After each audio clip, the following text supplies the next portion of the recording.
Krishna Krishna Krishna Hare Hare Hare Ram Ram Ram Hare Hare.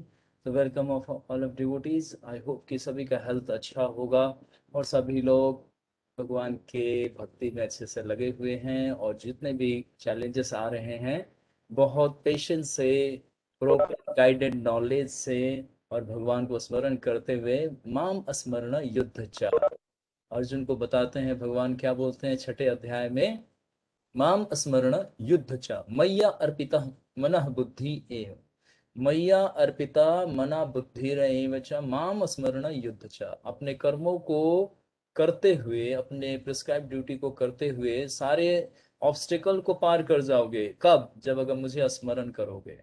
when you moment when you realize and you forget me and my existence and my relation, then maya will be catch you।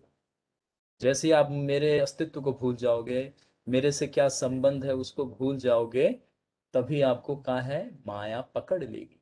माया अर्थात इस भौतिक संसार की इच्छाएं, भौतिक संसार के कर्तव्य आपको पकड़ लेगा। इसीलिए भगवान अर्जुन को बोलते हैं पांचवें और चौथे और तीसरे में कि कर्म करना पड़ेगा आपको, बिना कर्म के कोई जीव रह ही नहीं सकता। ये पूरी सृष्टि में कर्म प्रधान है, देवी देवताओं को भी अपना कर्म करना पड़ता है। सिर्फ भगवान ही है इस पूरे पूरे विश्व में जिनके लिए कोई कर्म नहीं है। लेकिन भगवान अकर्मणीय कहलाते हैं क्योंकि उनके लिए कोई कर्म करने योग्य नहीं है। अगर वास्तव में देखा जाए तो भगवान सारा कर्म स्वयं करते हैं, हम लोग एक सिर्फ निमित्त मात्र हैं। इसीलिए क्या कहा जा रहा है कि सारे कर्तव्य को पालन करते हुए भगवान को स्मरण रखिए। Always remember Krishna, never forget Krishna. Okay, I will don't waste my dear devotees time, we will proceed. Guru Vashishtha के इस प्रकार समझने पर महाराज दशरथ श्री रामचंद्र जी को विश्व विख्यात विश्वामित्र के साथ भेजने को राजी हो गए। यानी कि अब वो सारा सीन खत्म हो गया। Not give the much understanding, क्योंकि आप लोग बहुत ज्यादा समझदार हो गए हैं, तो हम भी सोचते हैं कि चलो हम भी आपके साथ थोड़ा और समझदारी का बात कर लेते हैं। तो आज हम द्वादश से यानी कि 22वें 22 सर्ग में प्रवेश करने जा रहे हैं।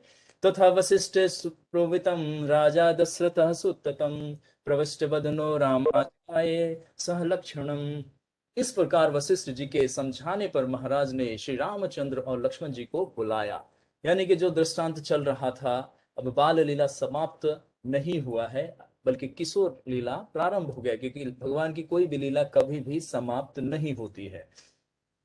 एक सेकेंड, आप लोगों से 30 सेकेंड का ब्रेक लेंगे। आप लोग रहिएगा, घबराइएगा नहीं, हमारी ध्वनि आप तक अवश्य पहुंचेगी।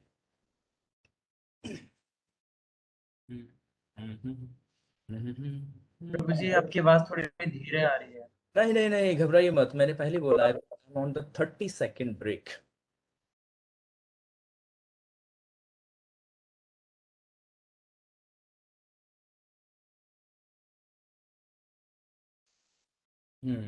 तो कहाँ गए कहाँ गए?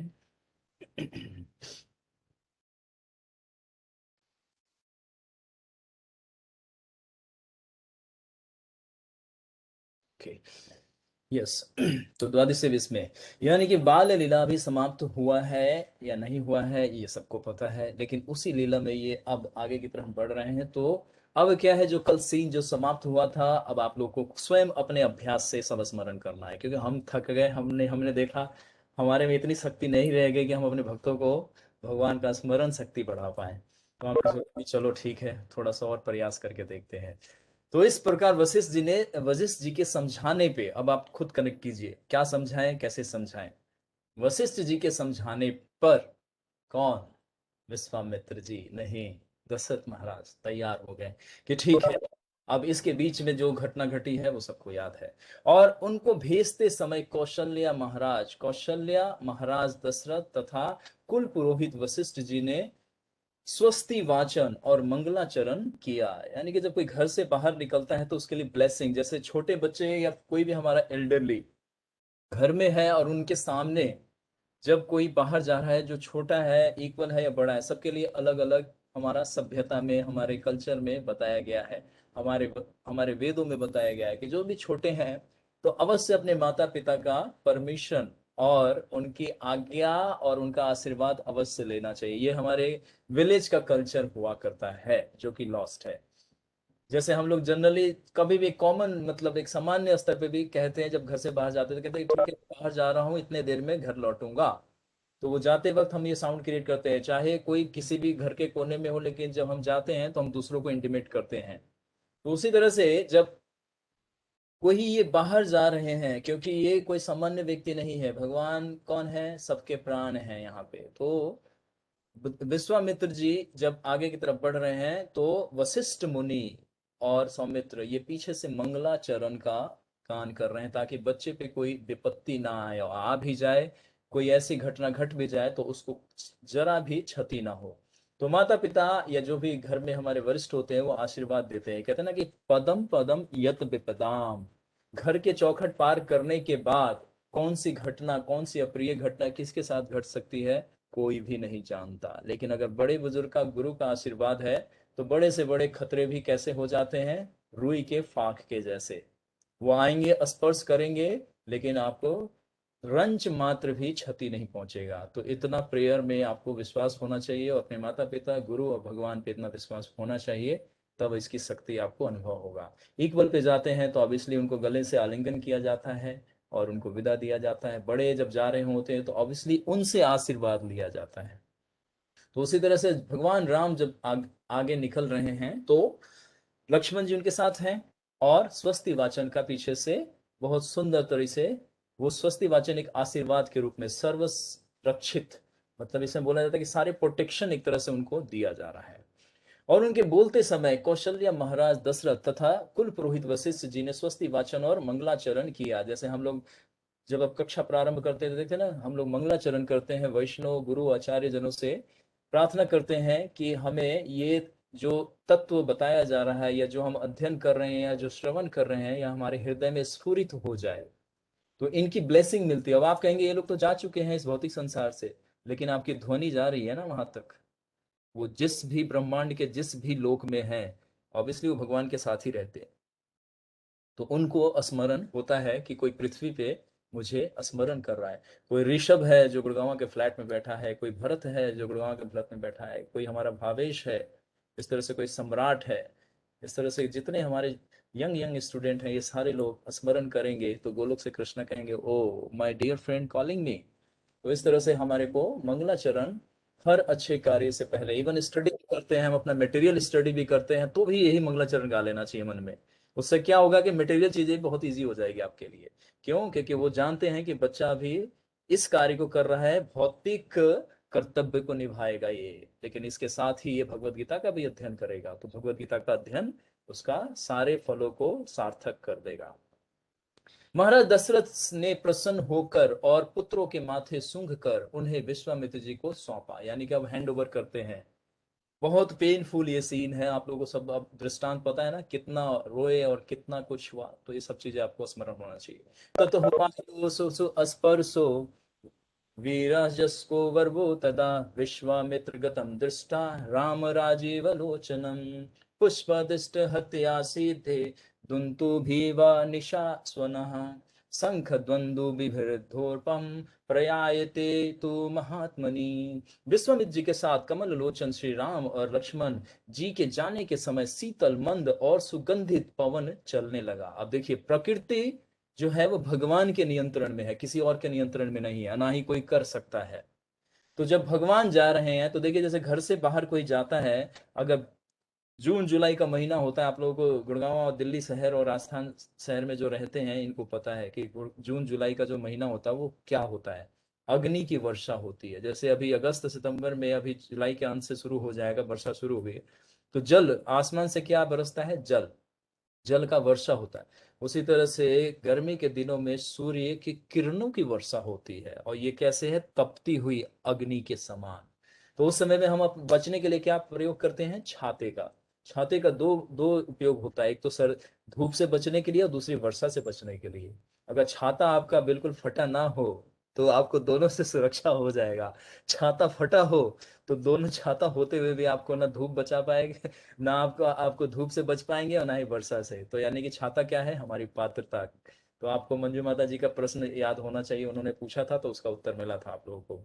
तो पात्रता हमें बचा के रखनी है, क्योंकि पात्रता में ही गुरु वो आशीर्वाद और प्रवचन और अपने सर्व शुद्ध ज्ञान वो अपने शिष्य को हृदय में देते हैं। वो हृदय हमारा पात्रता है।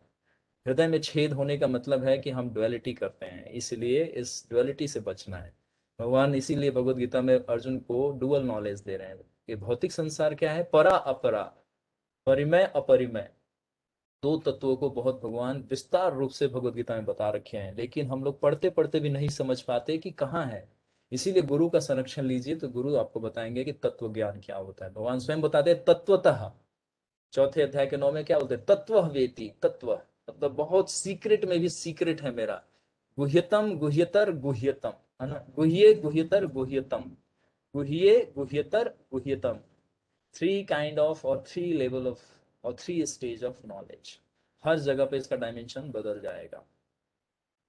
तो पात्रता बचा के रखना है। तो अब यहाँ पे हम बता रहे हैं कि यहाँ पे प्रकृति, जब भगवान अपने महल से बाहर निकल रहे हैं तो प्रकृति क्या कर रही है, छतरी के समान दुर्गा देवी, यानी कि तीन गुण, यानी कि पूरा भौतिक संसार के देवी देवता जितने हैं, क्योंकि अब परम भगवान अब खुले आकाश में आएंगे। अब महल के छते नहीं, अब हमारी बारी है उनको सेवा देने का। इसीलिए जब गुरु चलते हैं तो पीछे से हमें छतरी लेके चलना चाहिए। आप लोग जब हम परिक्रमा करते हैं मंदिर में, तो आप, इस मंदिर में तो अभी व्यवस्था नहीं है, बहुत जल्दी हो जाएगा, बहुत सुंदर लगेगा। जब प्रभुपाद जी को हम परिक्रमा कराएंगे अपने राधा गोपीनाथ को, तो देखिएगा पीछे छत्र होगा, चामर होगा, मोर पंखी होगा। और हम जब गुरु वंदना गा रहे होते हैं तो भक्त लोग प्रभुपाद जी को, कोई मोर पंखी करता है, कोई चामर करता है, ऊपर से कोई छतरी लेता है, बाकी लोग भक्त लोग उनका गुणगान करते हुए नृत्य करते हैं, उनकी आरती होती है। उसी तरह से यहाँ पे भगवान जब निकल रहे हैं तो प्रकृति क्या कर रही है, प्रकृति पूरा वातावरण को चेंज कर रही है। अब क्या चेंज हो रहा है वहां पे, विश्वामित्र के साथ कमल लोचन कमल लोचन श्री रामचंद्र लक्ष्मण जी के जाने के समय शीतल मंद और सुगंधित पवन चलने लगा। आप समझ रहे हैं, बहुत तेज धूप होगा लेकिन उस समय में बिल्कुल स्प्रिंग मौसम, बिल्कुल बसंत की तरह मंद मंद सुमंद समीर चलने लगा, मंद मंद सुमंद समीर चलने लगा। और वो समीर कैसा था, सुगंधित, उसमें चंपा बेली चमेली ये सब की खुशबू मिक्स थी। भगवान जैसे बाहर निकले ये सारा वातावरण ही क्या हो गया, सुगंधित हो गया। यानी कि हमको समझना है कि जब हम भगवान को अपने हृदय में स्थापित कर लेंगे, कथा के माध्यम से अगर हृदय में स्थापित हो गए, तो हमारा भी ऐसे ही पूरा इंद्रिया है ना सुगंधित हो उठेगा, कृष्णमय हो पाएगा, राममय हो जाएगा हमारा हृदय। कैसे, तो ऐसे अभी समझिए कि जब वायु बह रही है तो उसमें हर तरह के फूलों का बारी बारी से, ये एक्चुअली गोलोक का ये दृश्य है। भगवान जब अपने वन में, द्वादश वनों में प्रवेश करते अपने गोप बाल और गौओं के साथ, सुरभि और ये हमारी कामधेनु गाय होती है वहां पे, भगवान के पीछे पीछे चल रही होती है, भगवान आगे आगे भागते हैं, गैया पीछे पीछे उनके दौड़ती रहती है। तो जब प्रवेश करते हैं जंगल में, बड़ा सुंदर इसका वर्णन आता है। तो भगवान वहां पे क्या है कि जो जंगल है, जो दृश्य है, उसमें मंद समंद जो समीर है, यानी कि पवन देव पुष्पों को कहते हैं कि चलो चलो भगवान आए हैं स्वागत करने के लिए। जैसे हम लोग घर में बैठते हैं, कोई गेस्ट आया तो सब लोग भागे भागे जाते हैं, बच्चे लोग आगे जाते हैं, अरे कोई आया है चलो चलो आगे भाग के जाएंगे, गेट पर खड़े हो जाएंगे, बच्चे हाथ पर जुड़ के ऐसे खड़े हो जाते, कौन आया है। यानी सब में उत्साह होता है रिसेप्शन देने के लिए कि भाई कोई आ रहा है हमारे घर में। उसी तरह से भगवान जब वृंदावन के वनों में प्रवेश करते हैं तो वहां की मंद मंद सुमीर क्या है कि जितने भी वहां पे पुष्प लताएं हैं उनके खुशबू को वो अपने आंचलों में लेके उड़ जाते हैं। और वो खुशबू कैसा है, जैसे कहते हैं ना कि जब कहीं गार्डन में आपके फ्लावर या कोई प्लांट लगा होगा, अब उस दिशा से आप जिधर खड़े उस दिशा की तरफ अगर हवा बहती हो तो देखेंगे कि उस फूल की खुशबू आप तक आती है। फूल वही है लेकिन खुशबू आपके उसके नासिका तक पहुंच जाती है। तो यानी कि वायुदेव ने ये सेवा किया, वायुदेव ने क्या किया, उस सुगंध को भगवान के नासिका तक पहुंचाया ताकि भगवान प्रसन्न हो हमारी सेवा से। तो उसी तरह से वृंदावन में सारे पुष्प लताएं अपने अपने जो बड़े बड़े वृक्ष थे वो अपने फलों को गिरा देते थे रास्ते में कि भगवान आप इसको स्पर्श कर लेना, अपने चरणों से हमारा जीवन सफल हो जाएगा। उसी तरह जितनी लताएं होती थी सब अपने पुष्पों को गिरा देते थे रास्ते में, भगवान के लिए कारपेट बिछा देते थे। जैसे अयोध्या में आपने सुना था प्रारंभ में कि एवरीडे वहां पे फ्लावर का कारपेट बिछता था सड़कों पे, राजशाही मार्ग जो होता था। और भगवान और भगवान के पिता श्री दशरथ महाराज उस पर चलते थे, पैदल भ्रमण करते थे। तो उसी तरह से वृंदावन के जंगलों में जब भगवान चलते हैं तो भगवान के लिए सारे नन्म नन्म जो घास है वो स्वयं अपने आप मार्ग में आ जाते हैं। बिछ जाते हैं कि भगवान इसी चरण का स्पर्श करने के लिए हमने अरबों खरबों वर्ष तपस्या किया था कि वृंदावन में हमें एक घास का तिनका बनने का अवसर मिले। और यहाँ पे हम लोग प्रेसिडेंट बनने के लिए ब्रह्माना और प्राइम मिनिस्टर बनने के लिए है ना क्या क्या नहीं करते हैं। और वहां पे लोग देखिए करोड़ों वर्ष तपस्या करके क्या बनना पसंद कर रहे हैं, घास। आपको पता है उद्धव ने जब तपस्या किया कुसुम सरोवर पे, आप कभी गए होंगे आप में से, तो कुसुम सरोवर एक वृंदावन में गोवर्धन की जब हम परिक्रमा कर रहे होते तो वहीं पे आते हैं। तो कुसुम सरोवर पे जब ये भागवत कथा सुन रहे थे, तो जब उन्होंने इतना भगवान कृष्ण से प्रेम जागृत हुआ तो उन्होंने इच्छा किया कि भगवान मैं इसी स्थान पे एक घास के तिनके के रूप में मैं मेरा जन्म हो जाए और आपके गोपियों का जो चरण है मेरे माथे पे लगता रहे बारंबार। तो वो उस घास का नाम पता है क्या है? गुलमलता। गुलमलता घास के रूप में उद्धव आज भी कुसुम सरोवर में, लेकिन आपको इन भौतिक चेतना से और नग्न आंखों से नहीं दिखाई देंगे। उसके लिए आपको गुरु और भगवान की अथक कृपा चाहिए, असीम कृपा चाहिए, तब मिलेगा। तो यहाँ पे क्या है, पवन देव ने पूरा वातावरण को बदल दिया। घनघोर घटाएं चारों तरफ से छा गई, इतने मंद सुमंद, मतलब कि कोई भी सूर्य का एक भी कण हमारे राजीव लोचन को स्पर्श ना कर पाए। तो देखिए प्रकृति कैसे कार्य करती है। अब यहाँ कथा से आपको दिखेगा कि प्रकृति भगवान की दासी है, सेविका है, उनको कंट्रोल नहीं करती। मायावादी फिलोसफी में क्या आता है कि माया सबसे ऊपर है। अरे जब सबसे ऊपर माया है तो भगवान को उसकी दास दास बनना चाहिए, लेकिन यहाँ तो दासी है। भगवान 7वें अध्याय के 14 में क्या आता है, मया दक्षिणा प्रकृति सूयते स चराचरम। ये प्रकृति जो ये भौतिक चेतना है ये मेरे अधीन में रहती है, मया अध्यक्षिणा, मेरे सुपरविजन में है, ये मेरे नियंत्रण में है और ये मेरी सेविका है। यानी दुर्गा देवी को बोलते हैं छुपे शब्दों में। भागवत में एक जगह राधा रानी का नाम आता है और भगवत गीता में श्रीमद दुर्गा देवी का एक जगह नाम आता है, लेकिन सामान्य व्यक्ति इसको नहीं पढ़ सकता, ना ही समझ सकता है। तो जो आचार्य हैं, जो गुरुजन हैं, वो जानते हैं इस रहस्य को। तो यहाँ पे जैसे भगवान राम महल से निकले हैं तो सुगंधित पवन चलने लगा, आकाश में पुष्पों की वर्षा होने लगी और देवताओं ने नगाड़े, तरह तरह के यंत्र बजाए, गंधर्व गंधर्वी आके वहां पर नृत्य कर रहे हैं आकाश में। भगवान को ये सब दृश्य दिख रहा है। ये परम भगवान है, ये परम भगवान है, भगवान श्री रामचंद्र परम भगवान है, स्वयं साक्षात वजेंद्र नंदन है, यशोदा नंदन है ये। तो हम त्रेता में आए हैं भगवान हम लोगों को अब कृपा करने का, अब हो गया, ये कृपा का वर्षा प्रारंभ हो गया। भगवान ने अपने चरण आगे बढ़ाए महल से, तो भगवान अब देखिए पूरा सृष्टि आनंदमय हो गया, लेकिन एक व्यक्ति बहुत दुखी हो गया। तो बताइए लोअर प्रिंसिपल को कभी कभी हमें सेक्रीफाई करना चाहिए हायर प्रिंसिपल के लिए। अब आप लोगों ने कितना पकड़ा है वो तो अगले हफ्ते में पता चल पाएगा आप लोगों से कि कितना आप लोग सीख पाए, मोह प्रेम और स्नेह में कितना अंतर समझ पाए आप लोग। तो यहाँ पे अब पूरा सृष्टि जो है, पूरे देवी देवता 33 करोड़ के देवी देवता नाच रहे हैं, गा रहे हैं, क्योंकि अब हो गया, यही दिन का तो इंतजार था। इसी दिन की प्रतीक्षा थी, हजारों वर्ष से, पूरे युग से इसी दिन की प्रतीक्षा थी कि भगवान आप इस महल के लिए नहीं आए हैं, आप हमारे उद्धार के लिए आए हैं। अपना ये अयोध्या से बाहर अपना चरण निकालिए। अब ये निकला है पहली बार, अब भगवान अपने महल से बाहर निकले। जब निकले तो देखिए पूरा वातावरण कैसे उनका स्वागत कर रहा है, आकाश से पुष्पों की वर्षा हो रही है। आप लोग लीला में रहिएगा, आप गुड़गांव में तो रहिएगा, आप लोग उस अयोध्या नगरी में बैठिए चल के भगवान के पीछे पीछे। हमने बताया था ना आपको, सबको भगवान के पीछे पीछे चलना है। अब कोई ये देख सकता है भरत प्रभु आपके कंधे पे फूल गिर रहा है, उसको गिरने मत दीजिए, संभाल के रखिए, ऊपर से वर्षा हो रही है, ठीक है। और ये ऋषभ प्रभु आपके भाई माथे पे आ रहा है, हटाइए मत उसको, रहने दीजिए, देवी देवताओं ने फेंका है आपके ऊपर। तो इस तरह से वर्षा हो रहा है, जैसे बारिश की बूंदे गिरती है उस तरह से अनंत पुष्प की झड़ियां लगी हुई है। भगवान चल रहे हैं मंद मंद, सुंदर एकदम, घुंघराले बाल है उनके, हवाएं उड़ रही हैं, माथे पे लटका हुआ है, भगवान आगे बढ़ रहे हैं और साथ में पूरा अयोध्या उनको देख रहा है। लेकिन सबके आंखों में नमी है। नमी क्यों है? तो आप लोगों को पता होना चाहिए नमी क्यों है, क्योंकि एक कोमल बालक एक राक्षस से युद्ध करने जा रहा है, आगे क्या होगा सब लोगों को बड़ा भय है। जैसे भगवान जब मल्ल युद्ध में ना मुष्टिक और चाणूर को मारने के लिए पहली बार जरा मथुरा के जो मल्ल युद्ध का जो उसने प्रारंभ किया था कंस ने, तो भगवान जब प्रवेश किए थे तो सब लोग इतने उत्साह हो गया था कि भगवान को पहली बार देखा मथुरा वासियों ने, कि अरे हमारे ब्रजेंद्र नंदन यशोदा नंदन इतने सुंदर हैं, श्यामले रंग के इतने सुंदर हैं, लेकिन सब आंखों में आंसू लिए थे। तो कहते हैं ना हर्ष शोक का ये दृश्य है। हर्ष शोक का दृश्य क्यों है? क्योंकि भगवान का पहली बार दर्शन हो रहा है। और शोक क्यों हो गया?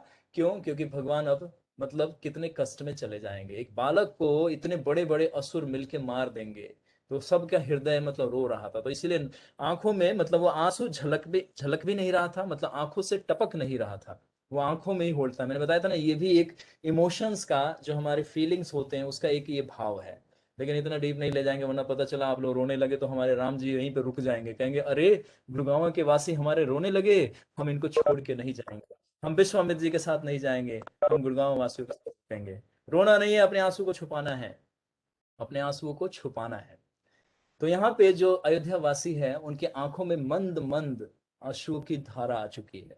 लेकिन क्यों आई है? तो क्योंकि इतने सुकुमार हमारे राम हमसे अब विलग होने जा रहे हैं, यानी कि अब हमारे को छोड़ रहे हैं भगवान। अब कितने दिन बाद लौटेंगे हमें नहीं पता, कब इनकी शिक्षा पूरी होगी, कब दीक्षा पूरी होगी, कब लौटेंगे हमें नहीं पता। तो इसीलिए उत्साह तो है कि भगवान को देख रहे हैं प्रत्यक्ष रूप से अब महल के बाहर, लेकिन थोड़ा थोड़ा दर्द भी है और थोड़ा थोड़ा भय भी है। तो वर्षा हुई और देवताओं ने नगाड़े बजाए, अयोध्या में जगह जगह राजकुमारों के जाने के समय शंख ध्वनि की गई और नगाड़े बजाए गए। हम सारे भक्तों के घर में शंख जरूर होना चाहिए, सुबह और शाम समय में शंख को 3 बार जरूर बजाना चाहिए। उससे बताते हैं कि जितने भी नेगेटिव एनर्जी होती है वो अपोजिट डायरेक्शन में फ्लो कर जाती है, क्योंकि शंख में इतनी शक्ति होती है। इसीलिए जब भी अभिषेक होता है तो देखिए, हम तो प्रयास करते हैं फिर भी भक्त लोग भूल जाते हैं। भगवान का अभिषेक होता है तो हम कहते हैं, या आरती होता है तो कहते हैं, या कीर्तन होता है तो कहते हैं कि शंख बजने दीजिए, लेकिन एक बार तो वो बजा के थक जाते हैं लोग। शंख से भगवान को शंख ध्वनि बहुत पसंद है, और हम लोगों को भी होना चाहिए। तो घरों में जब भी हम पूजा करते हैं तो 3 बार शंख बजाना चाहिए। जैसे जब भी दर्शन खुलता है हमारे मंदिर में, तो आप लोगों ने देखा होगा 3 बार शंख की ध्वनि की जाती है, यानी कि वो सावधान किया जाता है कि भगवान अब आपको दर्शन के लिए आ रहे हैं, इसलिए सावधान किया। तो सारे देवी देवता लोग आके लाइन में खड़े हो जाते हैं कि ओहो हमारे राधा गोपीनाथ आ रहे हैं दर्शन देने। तो इसीलिए यहाँ पे शंख ध्वनि किया जा रहा है, अयोध्या वासियों को है ना आगाह किया जा रहा है, मतलब इन्फॉर्म किया जा रहा है कि भगवान अब हमारे प्रत्यक्ष रूप से हमारे सामने आ चुके हैं। तो नगाड़े बजाए जा रहे हैं। विश्वामित्रो यथा गग्रे ततो रामो महायज्ञ, काक पक्ष धरो धन्वी तम च सौमित्रे अन्वगता। सब आगे विश्वामित्र थे, सबसे आगे विश्वामित्र थे। उनके पीछे महायशस्वी श्री रामचंद्र, और उनके पीछे हाथ में धनुष लिए और सिर पर जुल्फे रखाए सुमित्रा नंदन श्री लक्ष्मण जी चले जाते। अब देखिए साथ में सुमित्रा नंदन है। देखिए मैं आपको इनका जब कैरेक्टर बताया था आप लोगों को प्रारंभ में, जब रामायण मैंने प्रारंभ किया था 2 महीना पहले, जाइए आप लोग, तो मैंने बताया था बहुत कॉन्फिडेंशियल ये इनके पार्षद हैं दशरथ महाराज के। जब जब राम कहीं बाहर जाएंगे ये साथ में पर्सनल बॉडीगार्ड बन के जाते थे। तो यहाँ पे आया ना कि सुमित्रा नंदन जिनके सिर पे जुल्फे थे, यानी कि इनके भी केस का यहाँ पे सुंदर वर्णन आया है कि इनके भी बाल जो थे बड़े बड़े थे, और उनके गुच्छे बने हुए थे बालों में। मतलब पहले राजा लोग होते थे तो लंबे बाल भी रखते थे, ऐसा नहीं है कि आज के लोग ये जो शोल्डर तक रखते हैं, आज तो ये सब दिखावा है, और ये सब शास्त्रों में मना किया गया है कि ऐसा नहीं रहे, इसीलिए भक्त लोग मुंडन करा के रखते हैं इसका रहस्य आपको वैष्णव एटिकेट में हम बता रखे हैं, और भी बताएंगे आगे जब उस क्लास को प्रारंभ करें।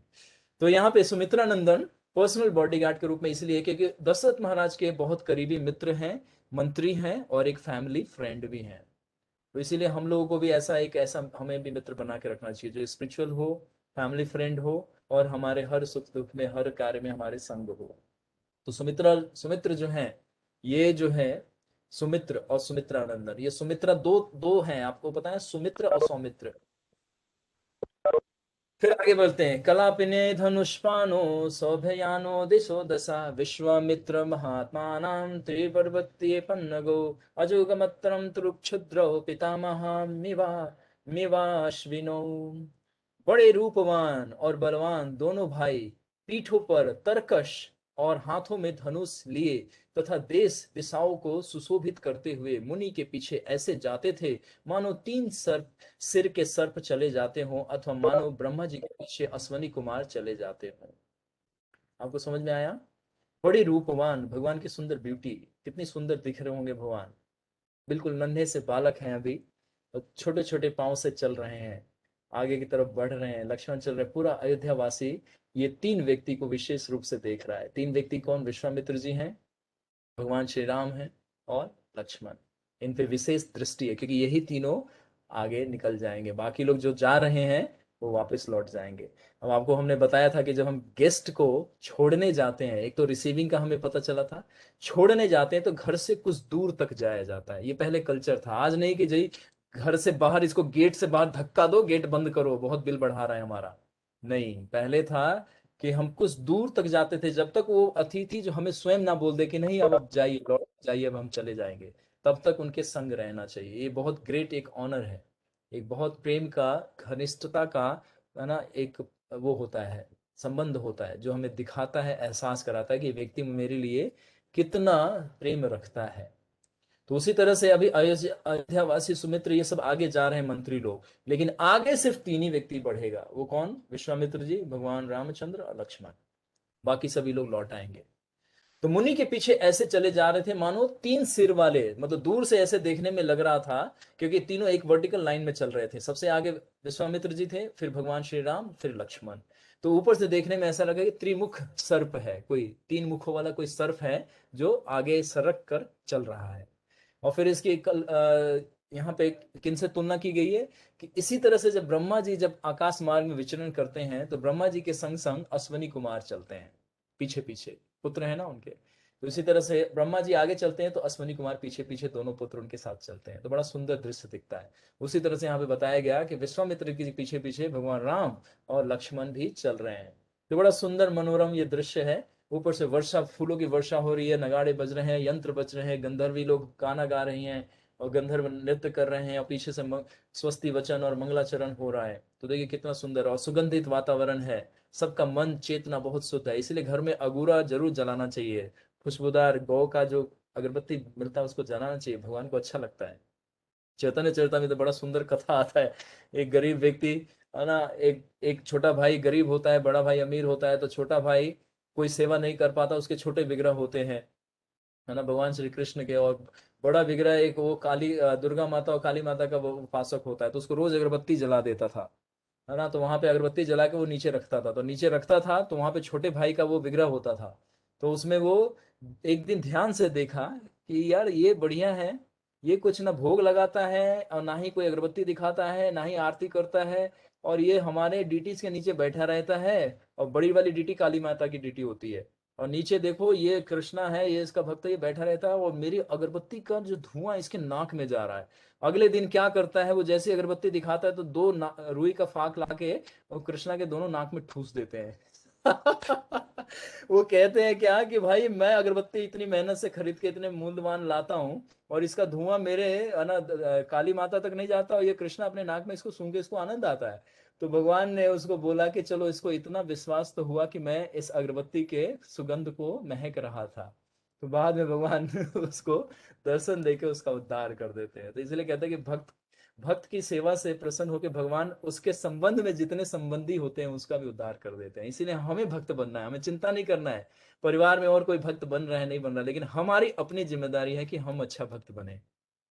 तो वहां पे भगवान ने दिखाया, उसको प्रत्यक्ष रूप से दर्शन ही दे दिया त्रिभंग ललितम में, कि तुम्हें इतना विश्वास हुआ कि मैं मूर्ति नहीं हूं, मैं धुआं, यानी कि मैं धुआं महक रहा हूं आपका।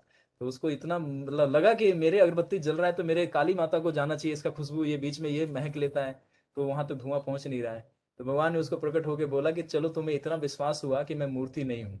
तो आपको लीला से कितना सारा, एक मैं आपको पूरा संडे को पूरा ये पूरा डीटीज के ऊपर ही मैं पूरा आपको लीलाएं सुना दूं। हमारे गोपीनाथ का भी एक लीला है, वो भी सुना दूंगा आपको।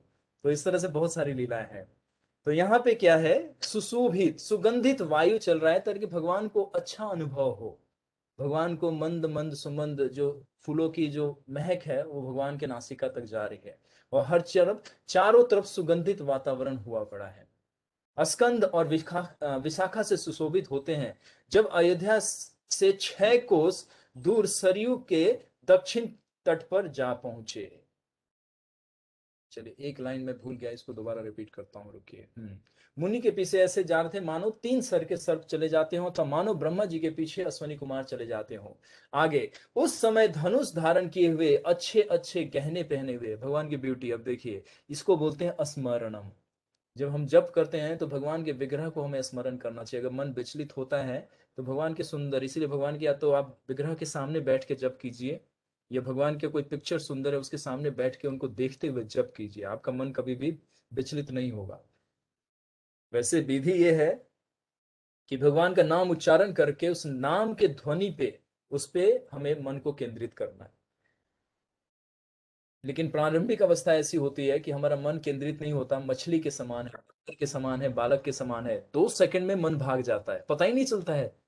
अभी हम जय श्री कृष्ण चैतन्य प्रभु नित्यानंद श्री अद्वैत गदाधर शिवासदि गौर भक्त वृंद हरे कृष्ण, बस बस आधा मंत्र बोला, मन गायब।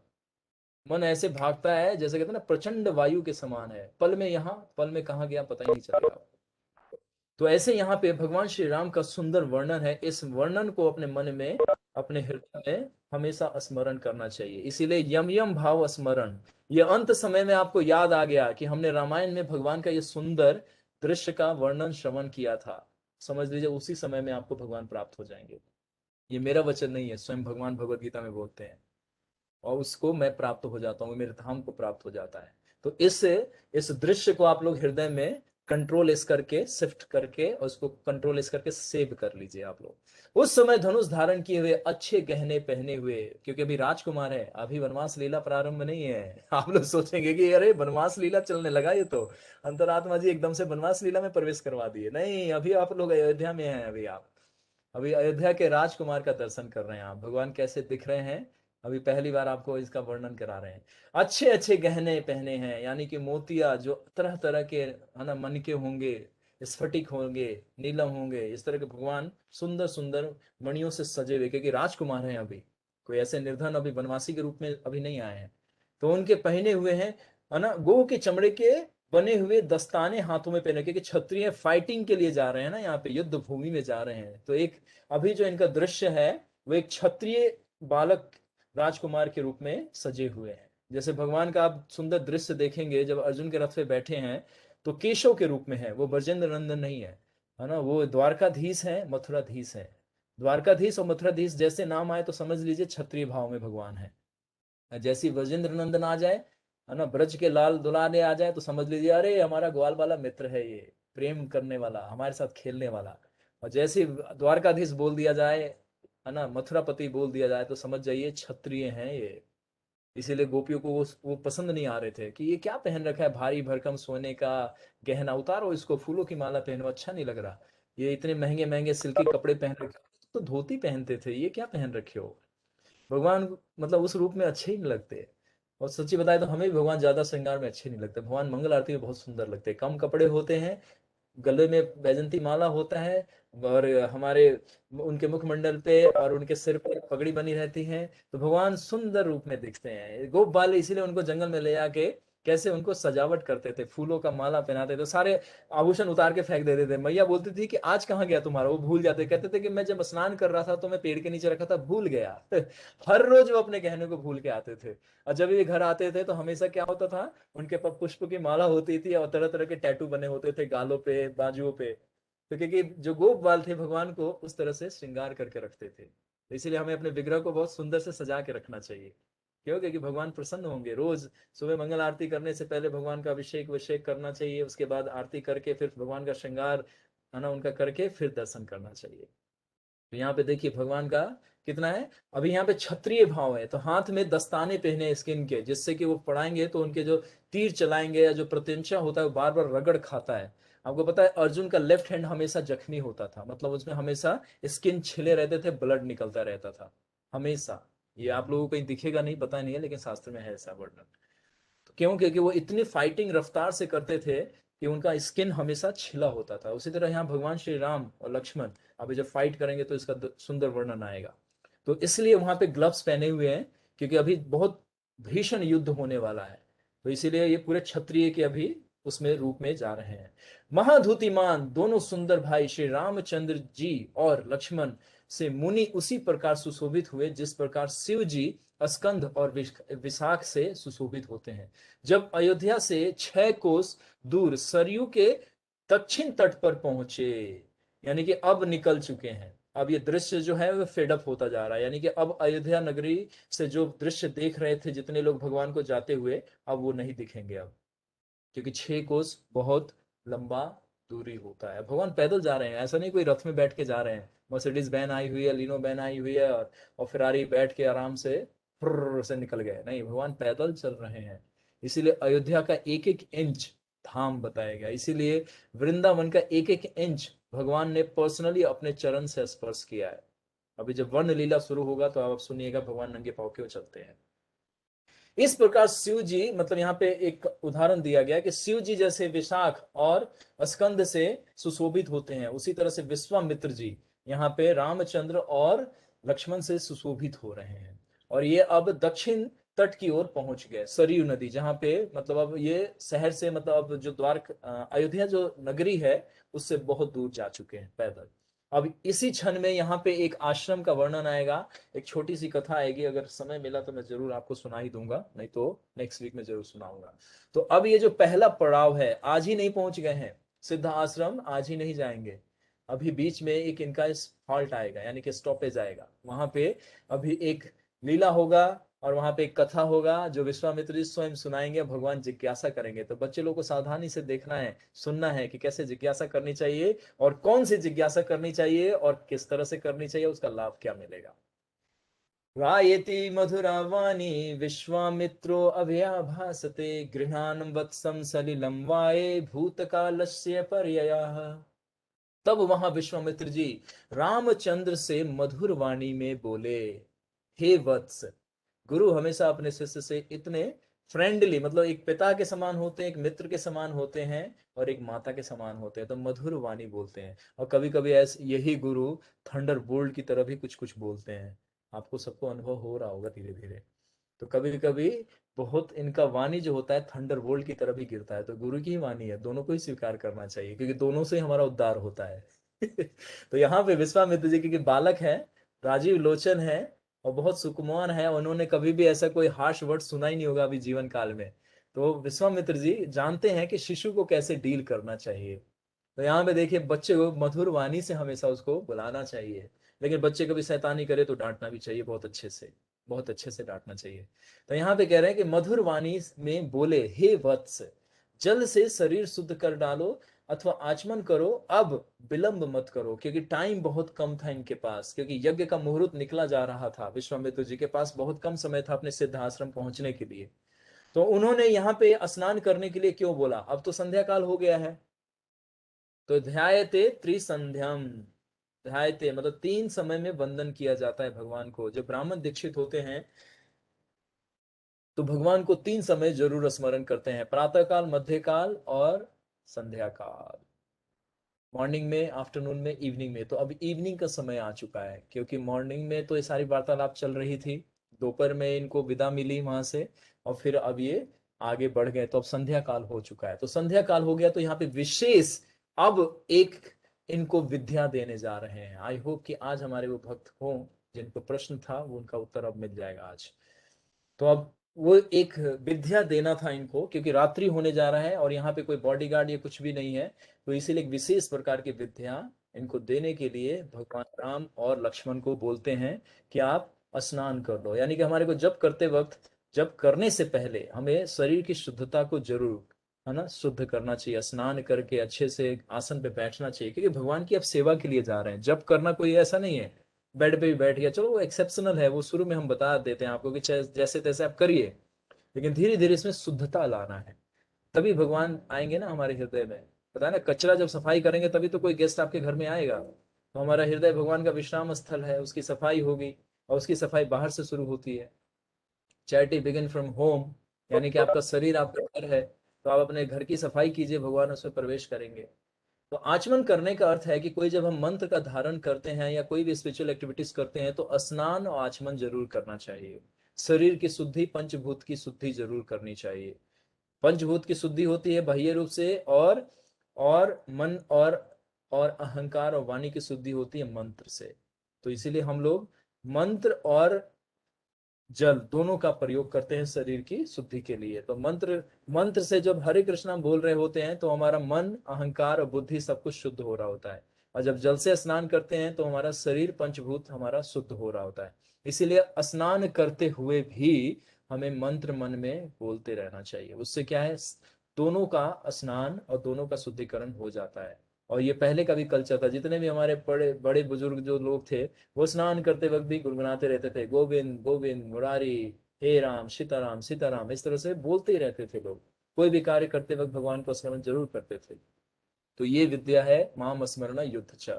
कोई भी कर्म करो मुझे कभी मत भूलो। तो यहाँ पे आचमन क्यों करवा रहे हैं और क्यों स्नान करवा रहे हैं? क्योंकि अब उनको एक मंत्र दीक्षा देने जा रहे हैं। जो पहला, इस पूरे रामायण में पहला जो मंत्र शस्त्र विद्या अस्त्र विद्या जो लेने जा रहे हैं, वो विश्वामित्र जी का शरीर उनसे वो प्राप्त करेंगे सरयू नदी के तट पे। पहला ये उनको मंत्र दीक्षा मिल रहा है। शरीर शुद्ध हो जाने पर हम तुम्हें बला और अति बला विद्याएं पढ़ाएंगे, जो विशेष है पूरे रामायण में।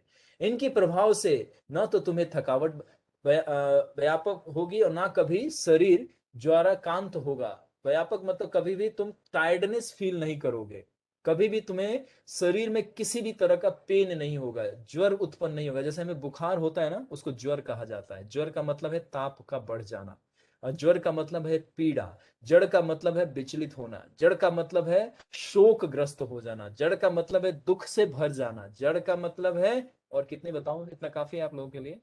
ठीक है, इतना ही रहने देता हूं।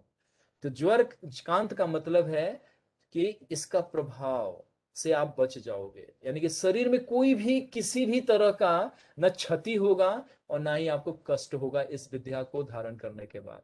ना तुम्हारे रूप की हानि होगी, यानी कि तुम्हारे इस सुंदर रूप पे कभी भी कोई आक्रमण नहीं कर पाएगा, और ना ही तुम जड़ता को प्राप्त होगे।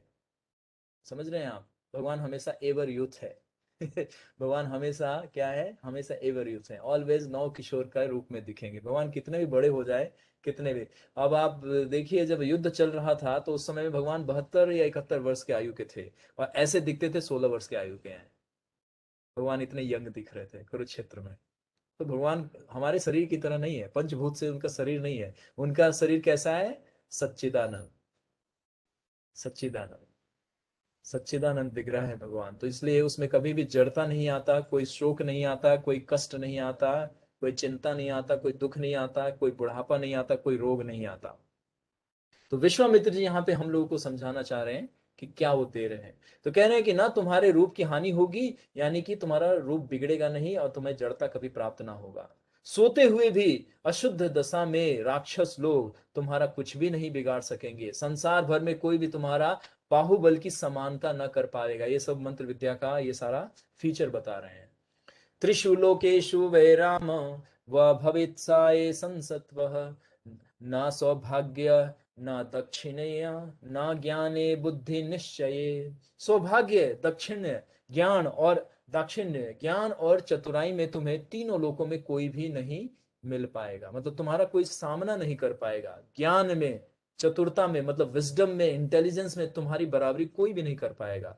तो यानी कि गुरु को कोई प्रसन्न कर दिया तो सोचिए सारी चीजें आपको मिल जाएगा। गुरु ही तो दे रहे हैं ना, विश्वामित्र जी गुरु बने हैं, अब इनके गुरु हो गए हैं, भगवान के गुरु हैं ये। तो क्या कह रहे हैं? ये सारी जो तीनों लोकों में किसी सामान्य देवी देवता को भी ये प्राप्त नहीं है। देवी देवता भी जड़ता को प्राप्त हो जाते हैं, उनको भी शरीर छोड़ना पड़ता है, उनको भी कष्ट मिल जाता है। जब असुर लोग आक्रमण करते हैं तो पता है ना, अश्वनी कुमार उनके फैमिली डॉक्टर हैं। उनकी टेक केयर करते हैं, उनको बेड पे लाते हैं, इंजेक्शन ठोकते हैं, उनको वैक्सीन लगाते हैं, कहते हैं कोई बात नहीं, थोड़ी देर में आप सही हो जाएंगे। उनको भी लगता है। तो देवी देवता भी मतलब भौतिक शरीर से और भौतिक उससे क्लैमिटी से वो भी प्रभावित हो जाते हैं। यहाँ पे कह रहे हैं कि सौभाग्य, दाक्षिण्य, ज्ञान और चतुराई में तीनों लोकों में कोई भी आपका सामना नहीं कर पाएगा। मतलब आपके इक्वल कोई भी नहीं हो पाएगा। ऑब्वियसली तो परम भगवान है, इनका सामना कौन कर पाएगा? और इनके इक्वल कौन हो सकता है? कोई भी नहीं, है ना। भगवान राम के इक्वल सिर्फ एक ही व्यक्ति हो सकता है, आपको पता है कौन? भगवान कृष्ण। और कोई नहीं हो सकता, क्योंकि भगवान राम और कृष्ण एक ही है। तो उनके बराबरी सिर्फ वही हो सकते हैं। गोपा जी कहते हैं ना कि कृष्णा के सुंदर और कृष्णा के समान सिर्फ कृष्णा ही हो सकते और कोई नहीं हो सकता। हे राम, इन विद्याओं को सीख लेने पर तुम्हारे बराबर उत्तर देने में तुम्हारी समानता कोई नहीं कर सकेगा। ये विद्या सीख लोगे तो तुम तीनों लोकों में तुम्हारा कोई भी सामना नहीं कर पाएगा। पुरुषोत्तम राम, सब विद्याओं की माताएं, इन बला अति बला नाम की विद्याओं के प्रभाव से तुमको भूख और प्यास भी कभी ना सताएगी। सोचिए हम लोगों को मिल जाए तो कल से ऑफिस जाना बंद, क्योंकि ऑफिस जाते किस लिए है? पापी पेट की वजह से। भूख ही नहीं लगे, प्यास ही ना लगे, तो फिर तो हम इस पूरी दुनिया को जीत लेंगे ना। क्योंकि हम सारा कार्य किसके लिए करते हैं? इस बैली के लिए, इस उदर के लिए। कहते हैं ना, पापी पेट का सवाल है बाबा, पापी पेट का सवाल है। यानी कि भूख प्यास से आप इससे बच जाओगे। यानी कि भगवान को ये सारी शक्तियां कौन दे रहे हैं? उनके गुरु। तो गुरु के पास ये सारा समर्थ होता है। याद कीजिए वशिष्ठ मुनि ने क्या कहा था कि ऐसे महान व्यक्ति को तीनों लोकों में कोई नहीं जानता, इवन देवी देवता तक नहीं पहचान पाए, तो गुरु को कौन पहचानेगा? इसीलिए बोलते हैं भगवान ही जानते हैं कि मेरे भक्त कहाँ हैं और कहाँ रहते हैं, तीसरा व्यक्ति कोई नहीं जान सकता। नारद मुनि भी, लघु भागवत में इसकी कथा आती है और वो भी बहुत जल्दी शुरू होगा आप लोगों के लिए। तो उसमें वो एक सर्च करने निकलते कि who is the greatest devotee, Krishna का सबसे महान भक्त कौन है।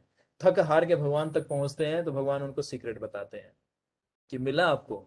वो सबसे मिलके आए थे, परीक्षित महाराज से, अर्जुन से, है ना, फिर वो ब्रह्मा जी से भी मिले, इंद्र से भी मिले, जितने भी फेमस फेमस जितने भी भक्त हुए, प्रहलाद मेहलाद से मिले, ध्रुव महाराज से मिले। ये लोग तो बालक की अवस्था में भगवान से मिल लिए, प्राप्त कर लिए, लेकिन थक हार के गए तो क्या हुआ? तो जानने के लिए लगे रहिए इस महामंत्र के साथ और इस कथा के साथ, आपको उसका उत्तर भी मिलेगा।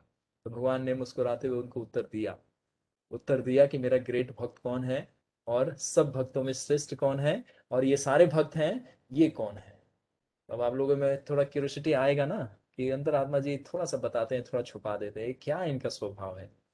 तो यही तो लीला है, यही लीला है। लीला का अर्थ ही यही है, थोड़ा सुनो, थोड़ा दिमाग को इधर उधर दौड़ाओ, थोड़ा घर में सो जाओ।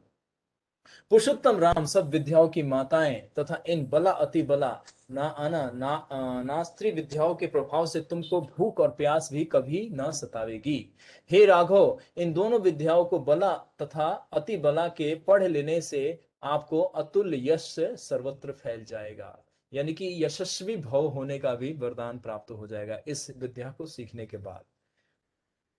यानी कि भगवान अब जब अयोध्या नगरी से अपने सिर्फ चरण को आगे बढ़ाएं तो देखिए पूरा ऐश्वर्य उनके चरणों में आके गिरा। समझ रहे हैं आप? अभी इन्होंने कोई तपस्या नहीं किया है, अभी कोई गुरु को प्रसन्न नहीं किया, लेकिन गुरु पहले ही शिष्य इतना योग्य है, शिष्य इतना योग्य है कि पहले ही वो सारी कृपा उनको दे दिए। तो ऐसा भी होना चाहिए। गुरु पहचान लेते हैं कि आगे जाके ये क्या करेगा, तो अभी इसको ये सारी शक्तियां अभी दे दो, अभी ये सारा ज्ञान दे दो, ताकि आगे ये और सुंदर से करेगा।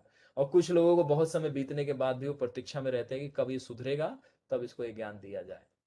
तो गुरु दोनों चीजों में भेद रखते हैं, क्योंकि गुरु कहना बुद्धिमान होते हैं, वो जानते हैं कि इसकी सामर्थ्यता कब आएगी, तभी इसको वो कृपा मिलना चाहिए। तो ये सारा ये शक्ति का प्रभाव है इस मंत्र विद्या का, बला अति बला का ये सारा फीचर था।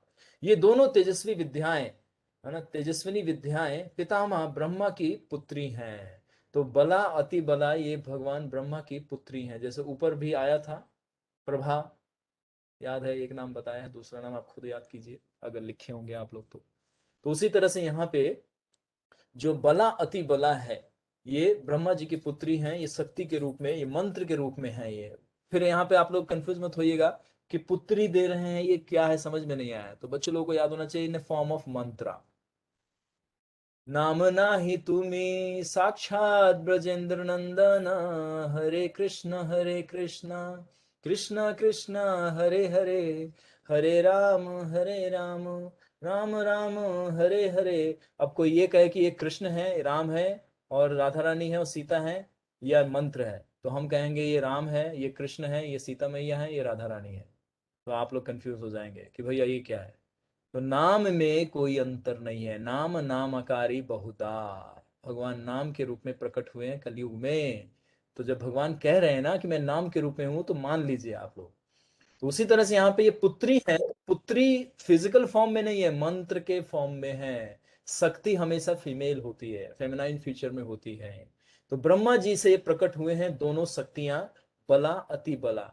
तो ये ब्रह्मा जी की पुत्री हुई। जैसे कल हमने बताया था 500 पुत्र, यानी कि 1000 पुत्र ब्रह्मा जी को, विश्वामित्र जी को मिले थे। ऐसा नहीं कि 1000 पुत्र थे उनके, वो शक्ति के रूप में धारण कर रहे थे, तो इसीलिए वो पुत्री के उपाधि उनको दिया गया। तो यहाँ पे जो अति बला और बला है, ये ब्रह्मा जी से उत्पन्न हुए। ब्रह्मा जी ने इस वेपन को इन्वेंट किया था। एक शॉर्ट में कहे तो इसके आविष्कार करता ब्रह्मा जी है। बेकातुष्य, ये बोलते हैं हे काकुत्स्य, हम तुम्हें ये विद्याएं पढ़ावेंगे क्योंकि तुम्हें इनके लिए योग्य पात्र भी हो, तुम ही इनके लिए योग्य पात्र हो। मैंने जैसे पहले ही बता दिया आपको कि विश्वामित्र जी आइडेंटिफाई कर लिए, गुरु अपने शिष्य को आइडेंटिफाई कर लेता है। जैसे आपको बताएं कि जब श्रील प्रभुपाद जी हमारे फाउंडर आचार्य पहली बार भक्ति सिद्धांत जी से कैलकाटा में एक उनके फ्रेंड ने इनवाइट किया था उनको अपने घर पे, वहां पे प्रवचन दे रहे थे, छत पे गर्मी का समय था, संध्या काल था, और वहां पे भक्ति सिद्धांत जी प्रवचन दे रहे थे। तो श्रील प्रभुपाद जी मना कर रहे थे कि मैं नहीं जाऊंगा, मैंने बहुत साधुओं को सुना है, बहुत सारे ऐसे पाखंडी लोगों को देखा है, मैं नहीं सुनूंगा, मैं नहीं जाऊंगा। वो जबरदस्ती उनके फ्रेंड उनको खींच के ले गए, नहीं बैठो, तुम सिर्फ सुनना, तुम कोई प्रश्न मत पूछना, कुछ समझ में नहीं है, लेकिन तुम खाली बैठ लो, क्योंकि ऐसा साधु कभी नहीं मिलेगा, और ये बड़े युगो युगों में ऐसा साधु दिखता है। प्रभुपाद जी मना कर रहे थे। उस समय में अभय गॉड है, इनका नाम था अभय गॉड है। प्रभुपाद जी भी आचार्य नहीं, अभी उस रूप में प्रकट नहीं हुए थे, वहां पे एक विद्यार्थी के रूप में थे, तो मना कर रहे थे। लेकिन जैसे बैठे और प्रवचन जैसे ही समाप्त हुआ, भक्ति सिद्धांत जी ने एक सेंटेंस बोला। क्या बोला? कि हे विद्यार्थी, तुम बड़े सुशिक्षित हो, और तुम्हें मेरे इस संदेश को पूरे विश्व में पाश्चात्य भाषा में इसका प्रचार करना चाहिए। कोई नहीं जानता था कि वो प्रभुपाद जी हमारे युग के आचार्य है, लेकिन भक्ति सिद्धांत जी पहचान लिए। तो ये गुरु का एक शक्ति होता है, और एक शिष्य भी होता है कि ओरिजिनल अगर आप हृदय शुद्ध करके अपने गुरु और भगवान के सामने गए, कृपा मिलना है, गारंटी है, गारंटी है, मिलना है। आप किसी और से गारंटी मत लीजिए, इसी शास्त्र से गारंटी ले लीजिए। भगवत गीता, भागवतम, रामायण आपके सामने चल रहा है, गारंटी है, एकदम मिलेगा आपको। तो यहाँ पे योग्य शिष्य मिला है इनको। विश्वामित्र जी भी प्रसन्न है, गुरु भी प्रसन्न होते योग्य शिष्य को देख के कि कोई भी टास्क दिया जाए उसको शीघ्र अति शीघ्र उस कार्य में कर दे, और बड़े अपने ना जो भी इंस्ट्रक्शन दिया उसको अपने इंटेलिजेंस से एग्जीक्यूट करते हुए परफेक्टली एग्जीक्यूट करके गुरु को दे दे। जैसे प्रभुपाद जी के एक शिष्य में ना तमाल कृष्ण महाराज, सबसे नियर एंड सबसे डियर मोस्ट थे, इतने इंटेलिजेंट, इतने शार्प माइंड थे। कोई भी सर्विस जब भी होता था, प्रभुपाद जी सबसे पहले कहते थे कॉल तमाल कृष्ण। तो प्रभुपाद जी के सामने कभी भी वो कोई भी ऐसा टास्क था ही नहीं जो फेल होके वापिस आए हो। थोड़ा समय जरूर लग गया, लेकिन हमेशा वो कार्य को करके ला के देते थे प्रभुपाद जी को।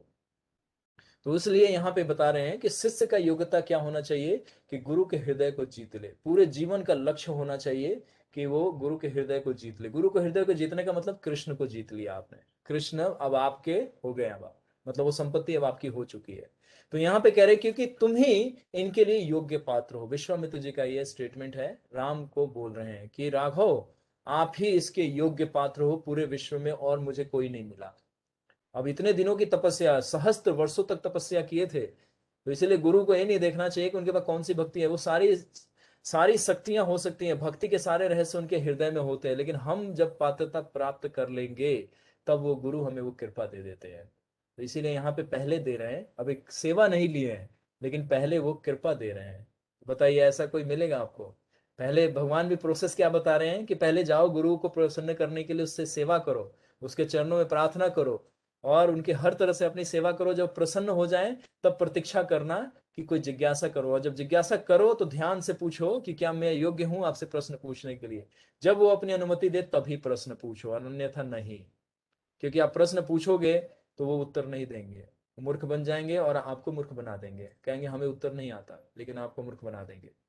तो इसलिए भगवान कहते हैं पहले सेवा करो, क्योंकि प्राथमिकता ये है, क्योंकि हम लोग अभी उस स्तर पे नहीं है। यहाँ तो भगवान साक्षात हैं, तो वो अपनी योग्यता दिखा रहे हैं, लेकिन शिष्य को पहले ये प्रक्रिया में रहना चाहिए, पहले सेवा, उसके बाद आप प्रश्न या उनकी कृपा का आशा कीजिए। पहले भगवान को सेवा तो कीजिए। हम लोग जाके पहले ही अपना ग्रोसरी लिस्ट उनको पहले दे देते हैं कि भगवान मेरा ये ग्रोसरी लिस्ट है, पहले फुलफिल करो, तब मैं अगली बार दर्शन के लिए आऊंगा, अदरवाइज सॉरी, आप अपने घर में रहो, हम अपने घर में खुश हैं, नो टेंशन, हम आपको कोई भी टेंशन नहीं देंगे। तो भगवान भी चुपचाप सुनते रहते हैं।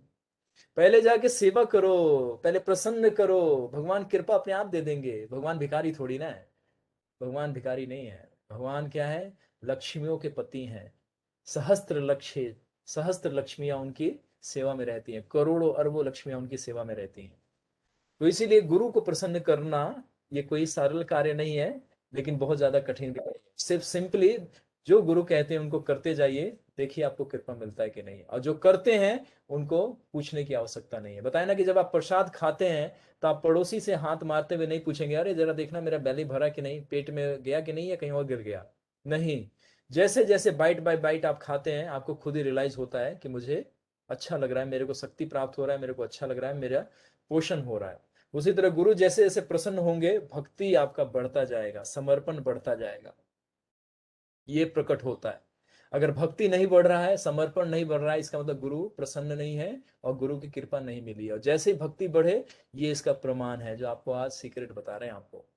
कागवहु गुणा सर्वे तत्यचेनात्र संशया तपसा संभुते चैते बहुरूपे भविष्यते। यद्यपि जो बातें इन विद्याओं के पहले से उत्पन्न होती पढ़ने से उत्पन्न होती है, उनमें से अनेक निसंदेह अब भी तुम में मौजूद है। कह रहे हैं कि ये ऑलरेडी तुम्हारे अंदर है राघव, ये सारी विद्याएं तुम्हारे अंदर है, लेकिन मैं एक उपचार के तौर पे, औपचारिक तौर पे मैं आपको ये मंत्र दे रहा हूं। अब बताइए, भगवान है तो विश्वामित्र तो जानते हैं कि ये सर्वशक्तिमान है मेरे सामने, और मुझे अभी सेवा का, तो गुरु रूप में सेवा कर रहे हैं भगवान की। गुरु कौन होते हैं? भगवान के सबसे विशुद्ध सेवक। क्योंकि भगवान का गुरु कौन बन सकता है? भगवान के गुरु तो स्वयं भगवान बन सकते हैं, है ना। कृष्णा तू जगत बंदे गुरु, पूरे जगत के आप गुरु हैं भगवान श्री कृष्ण, आपका गुरु कौन बन सकता है? तो यहाँ पे विश्वामित्र जी अपना सीक्रेट बता रहे हैं। देखिए यहाँ पे प्रकट कर दिए कि मैं आपको जानता हूं, और मैं यहाँ पे जग को दिख रहा होगा कि मैं गुरु हूं, लेकिन मैं तो आपका सेवक हूं। यहाँ पे क्या बोले? यद्यपि जो बातें इस विद्या के पढ़ने से उत्पन्न होती है, उनमें से अनेक निस्संदेह अभी भी आप में पूर्णतः पूर्व रूप से पहले ही विद्यमान है, पहले ही पूर्ण रूप से आप में अंदर है। तो भी, है ना, आपके द्वारा तपस्या द्वारा प्राप्त इन विद्याओं के ग्रहण किए जाने पर इनकी उन्नति होगी, मतलब विद्या की उन्नति होगी। समझ रहे हैं आप? भगवान की उन्नति नहीं है, उस विद्या की उन्नति हो जाएगी। जैसे भगवान को आभूषण नहीं चाहिए, लेकिन आभूषण भगवान के शरीर को स्पर्श करके और सुंदर और दीप्तिमान हो जाते हैं। लघु भागवत में इस सब का बड़ा सुंदर जीव गोस्वामी जी वर्णन करते हैं कि आभूषण भगवान को, मतलब कोई उनकी सुंदरता नहीं बढ़ा सकता, लेकिन आभूषण जाके भगवान के शरीर को स्पर्श करके आभूषण की महिमा बढ़ जाती है। वाह क्या सुंदर है ये। जैसे हमारे नेत्र हैं, नेत्रों की अपनी रोशनी नहीं होती है, नेत्रों में कोई शक्ति नहीं होती है अगर सूर्य की किरणें इनको सहायता ना करे। जैसे आप लोग अभी रूम में बैठे हैं, अगर अभी बत्ती बुझा दीजिए तो आपके ये नेत्र किसी काम के नहीं है, बिल्कुल तुच्छ है, कुछ भी नहीं दिखाई देगा। तो अब बताइए, आपका नेत्र महत्वपूर्ण है या रोशनी महत्वपूर्ण है? सुंदरता किससे आया, आपके नेत्र से या रोशनी से? तो समझ रहे हैं आप? तो उसी तरह से सूर्य जो है वो भगवान है, रोशनी जो है भगवान है। आप समझिए बात को, नेत्र नहीं। तो यहाँ पे आभूषण की जो चर्चा कर रहा हूं मैं, आपको उदाहरण से समझाने का प्रयास किया कि यहाँ पे जो विश्वामित्र जी कहना चाह रहे हैं कि बला अति बला है, इसकी महिमा है कि इसको प्राप्त करने के लिए हर एक कोई तपस्या करता है और अपना साधना करता है इनको प्राप्त करने के लिए। लेकिन आप में अंदर ये सारे गुण पहले से विद्यमान है स्वामी, आप इस मंत्र को धारण करेंगे तो इस मंत्र की महिमा बढ़ जाएगी, इस मंत्र की महिमा बढ़ जाएगी। अब समझ में आया आपको? मंत्र की महिमा बढ़ाने के लिए कह रहे हैं कि मैंने ये तपस्या से इसको लिया है, लेकिन ये इतना अभी ऐश्वर्य नहीं है इसका बढ़ा हुआ, आप इसको धारण कर लेंगे तो इसका महिमा बढ़ जाएगा, इनकी उन्नति होगी, अर्थात आपके उपदेश से इनका प्रचार होगा। यानी कि इसकी जो गुणवत्ता है वो हरे पूरे तीनों लोकों में, त्रिलोकीनाथ द्वारा जब धारण किया जाएगा तो तीनों लोकों में ये क्या होगा? प्रचलित हो जाएगा, फेमस हो जाएगा। जैसे हम लोगों को प्रचार करना चाहिए, हर एक को भगवत गीता देना चाहिए ताकि प्रभुपाद जी का गुणगान हर एक कोई समझ पाए। हम लोग घरों में बैठे रहते हैं, हम सोचते हैं अपना माला कर लिया, अपना प्रचार कर लिया। नहीं, अभी कोरोना खत्म होने दीजिए, आपके घरों में मैं आऊंगा अभी अभी आपके अपने नगर में, हर बार मैं हर संडे हर सैटरडे को कीर्तन करने वाला हूँ। आप लोग सब साथ रहिएगा। अभी जितना आप श्रवण कर रहे हैं सबको बताइए, अरे मूर्खो तुम कहाँ पे कष्ट में हो, भगवान श्री राम के शरण में आओ, भगवान हमारे राधा गोपीनाथ के शरण में आओ, सुख मिलेगा, जीवन का हर कष्ट मिट जाएगा। तो यहाँ पे क्या कह रहे हैं कि आपके उपदेश से इनका प्रचार होगा। यहाँ पे लिखा है, मैं अपने मन से नहीं बता रहा हूँ, प्रचार लिखा हुआ है, यानी कि ग्लोरी बढ़ेगा, इस मंत्र का ग्लोरी बढ़ेगा। तो हमें कौन से मंत्र का ग्लोरी बढ़ाना चाहिए? हरे कृष्णा कृष्णा कृष्णा हरे हरे, हरे राम राम राम हरे हरे, है ना। भक्त संग करो कीर्तन, नाचो गाओ भक्त संग करो कीर्तन। चैतन्य महाप्रभु क्या कहते हैं कि नाचो गाओ, सड़कों पे जाके नृत्य करो और लोगों को दिखाओ कि तुम लोग कहाँ पे टेंशन डिप्रेशन में फंसे हो, आओ महामंत्र गाओ, नाचो गाओ, भगवान सब कुछ देंगे आपको। तो इसीलिए हम लोगों को भी हरि नाम का प्रचार करना है, हर एक के घर में भगवत गीता पहुंचाना है, हर एक को माला करना सिखाना है। अभी कितने लोग कथा सुन रहे हैं लेकिन माला भी अभी शुरू नहीं करते हैं, क्योंकि दूसरे के बिहाफ पे रेफरेंस पे आए हैं। तो हमने उनका सम्मान करते हुए उनको बोला है कि ये कथा सिर्फ उन्हीं के लिए है जो भगवान का नाम सेवा करते हैं, जो नहीं करते हैं प्रतीक्षा करना चाहिए ये कथा सुनने के लिए। अब आप बताइए, अगर आपने इतना सुना है तो क्या अभी भी आपका कर्तव्य नहीं बनता कि थोड़ा नाम ले लिया जाए भगवान का? अरे एक माला ही सही, एक माला तो करो आप लोग, कृपा मिलेगा आपको। अब देखिए, मंत्र से भगवान को कृपा नहीं, इस मंत्र को कृपा मिल रहा है। लेकिन हम लोग उस स्थिति में नहीं है कि हम सोचे चलो हरे कृष्णा जपते हैं तो भगवान को कृपा कर रहे हैं। कुछ लोग ऐसा भी सोच सकते हैं कि ओहो इस्कॉन वाले पे हम कृपा कर देते हैं, चलो भाई थोड़ा हम माला जप देते हैं, तो चलो ठीक है इसी बहाने आप कृपा करो, फिर नाम प्रभु अपने आप पे कृपा कर देंगे। यानी कि मंत्र की महिमा का गुणगान करने के लिए भगवान को कह रहे हैं कि आप इनको धारण कर लीजिए, ताकि क्या हो, इस मंत्र का तीनों लोकों में जो अभी तक कोई नहीं जानता वो सब अब जान पाएंगे। यह सुन श्री रामचंद्र जी ने जल से आचमन कर पवित्र हुए और प्रसन्न चित्त होकर विश्वामित्र जी से उन विद्याओं को सीखा। यानी कि जब हम गुरु से जब कथा श्रवण कर रहे होते हैं तो दुख भरे मन से नहीं, क्या अब 1 घंटा पकाएंगे प्रभु जी, हम लोगों को खा पी के सोना चाहिए था, ये क्या प्रभु जी लग गए हैं, रात को लग जाते हैं रोज, और माता पिता हमें कहते हैं बैठ के सुनो बच्चों अच्छी कथा चल रही है। अरे प्रभु जी 1 घंटा पकाते हो, हम व्हाट्सएप पे लगे रहते तो कितना अच्छा रहता, हम कितना गेम स्टेजेस पार कर लेते। अभी हम लोग लगे रहते हैं ना, अभी इंस्टाग्राम पे वीडियो पे देख रहे हो तो यूट्यूब पे, कहाँ 1 घंटा लगा दिया आपने। नहीं, यहाँ पे देखिए, भगवान बालक हैं, इन्होंने व्हाट्सएप नहीं खोल लिया कि चलो विश्वामित्र जी अब रेस्ट करने जा रहे हैं, चलो हम 1 घंटा थोड़ा चैट कर लेते हैं, चलो थोड़ा यूट्यूब पे कोई वीडियो, अरे गूगल पे बहुत सारा चीज है, चलो थोड़ा छानबीन कर लेते हैं अमेरिका में क्या चल रहा है। प्रसन्न चित्त हो गए भगवान श्री राम बालक की अवस्था में कि गुरु मेरे से प्रसन्न हो गए हैं, इसलिए प्रसन्न हो गए, और बहुत प्रसन्न चित्त से आचमन किए, स्नान किए, और आके उनके समक्ष दीनहीन भाव में एक गुरु को जिस तरह से रिस्पेक्ट देना चाहिए बैठ गए, प्रसन्न चित्त होके बैठे। लक्ष्मण भी साथ में है, राम जी के साथ। उन विद्याओं को सीखने पर बड़े पराक्रमी श्री रामचंद्र जी की हम्म,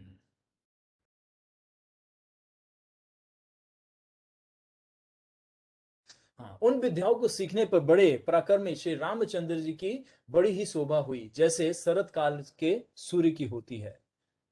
गुरुत करयाणि सर्वाणि नुयुज्याये कुत आत्मजे उरुत सत्तम रजनी तीरे सरसैयाए सुसुखम त्रये। इसके अनंतर दोनों भाइयों ने गुरु के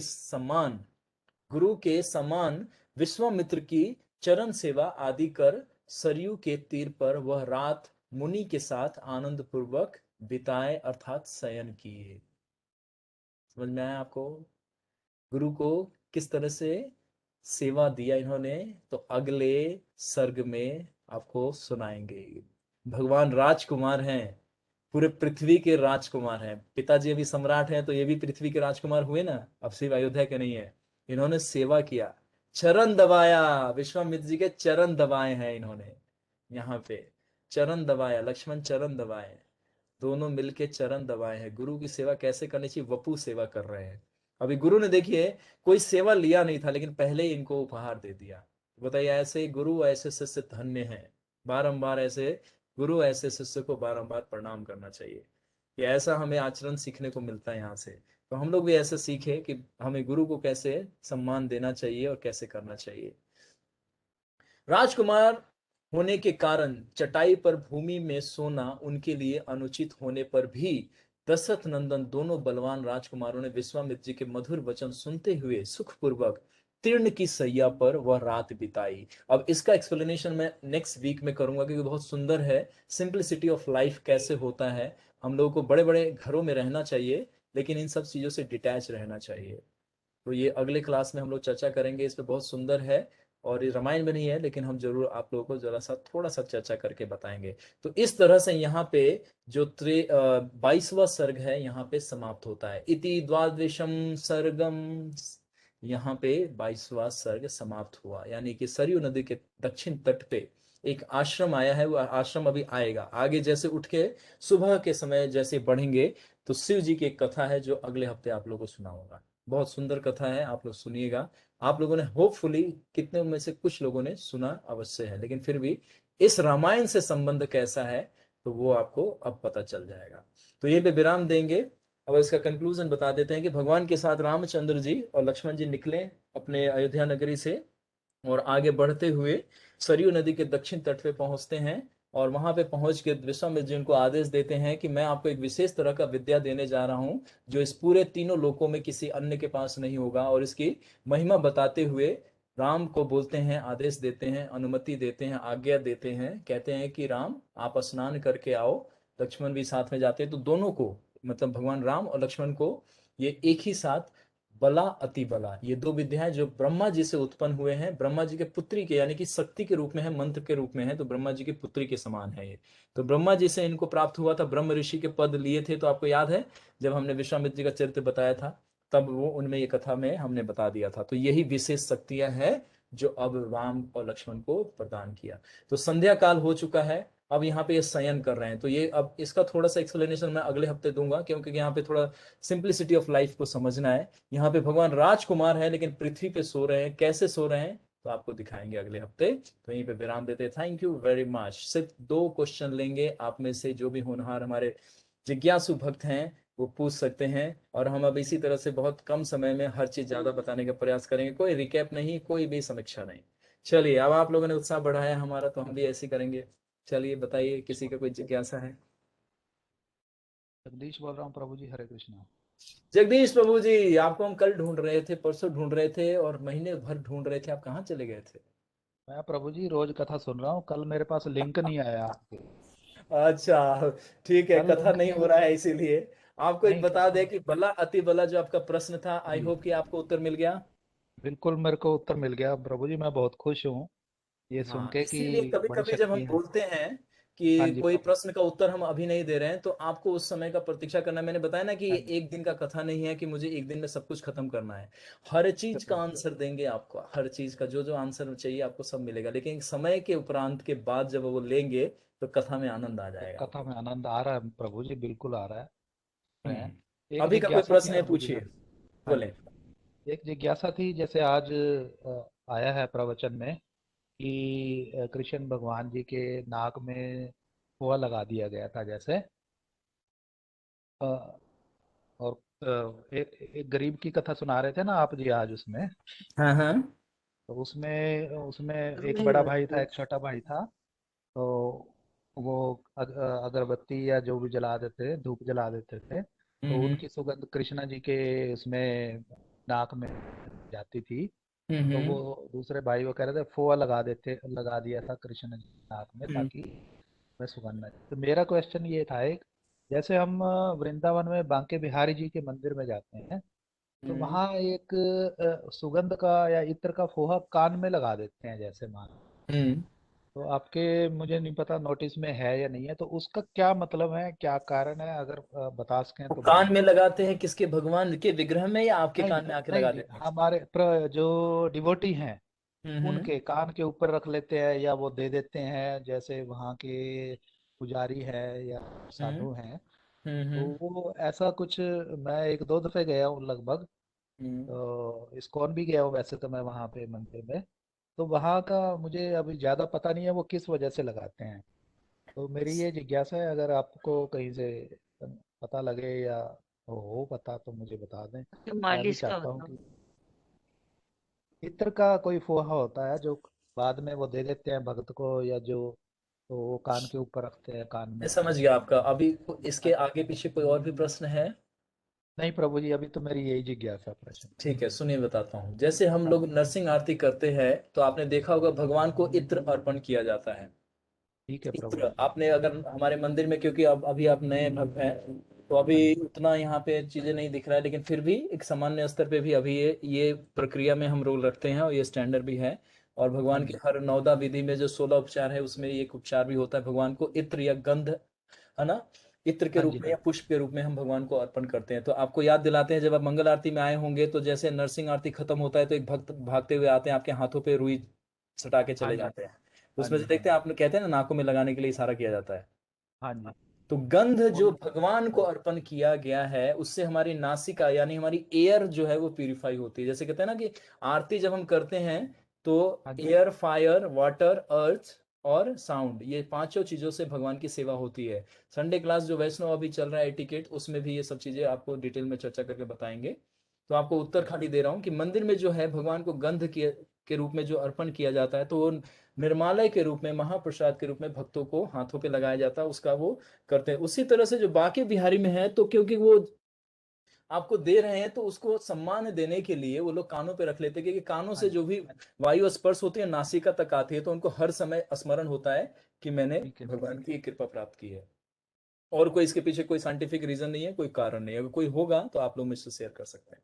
मैं समझ गया प्रभु जी। बस ये गंध होता है इत्र के हाँ रूप जी। में, जो हमारे नासिका यानी कि एयर को प्यूरिफाई कर रहा होता है। भगवान को स्पर्श किया गया है, इसीलिए हम वो सम्मान के रूप में लेते हैं। जैसे माला हम सम्मान देने पहनते के हैं लिए गले में, मान लो, हाँ जी, कान के ऊपर रख लेते हैं हाँ, यानी। जैसे मालाएं भगवान को पहनाते हैं वही माला हम गले में डाल लेते हैं। हाँ जी, हाँ जी प्रभु। भगवान का वो निर्मालय हो जाता है हमारे लिए, तो सम्मान की दृष्टि से हमें सम्मान माथे से लगाते हुए उनको गले में धारण करना चाहिए। धारण और करना कहा चाहिए। जाता है कि जो भगवान का माला पहनता है पुनः जन्म न मिथ्यते, उसका इस भौतिक संसार में दोबारा जन्म नहीं होता है। तो ये रहस्य है। और आप जब आप हमारे मंदिर में राधा गोपीनाथ जी की थोड़ी सेवा बढ़ने दीजिए, आप थोड़ा और प्रचार बढ़ाइए और अंतरात्मा जी को और सेवाओं में लगाइए, फिर देखिए आपको क्या क्या कृपा मिलता है। कि प्रभु जी कृपा ही तो चाहिए। बाके बिहारी में जो वो दिया जाता है वो भगवान का इत्र के रूप में है, और उसको कानों हाँ पे जी। रखना एक सम्मान की दृष्टि है। वो ठीक है। कानों में भी रखा जाता है, कितने लोग उसको हृदय से लगा लेते हैं और कितने लोग उसको मुट्ठी में पकड़ के रखते हैं, कितने लोग हाँ जी। है ना उसको कंधे में कॉलर के साथ चिपका लेते हैं, ताकि वो हर समय उनको खुशबू मिलता रहे। बस, और कोई रीजन नहीं है इसका, दैट्स इट। ठीक है प्रभु ठीक है जी। प्रभु।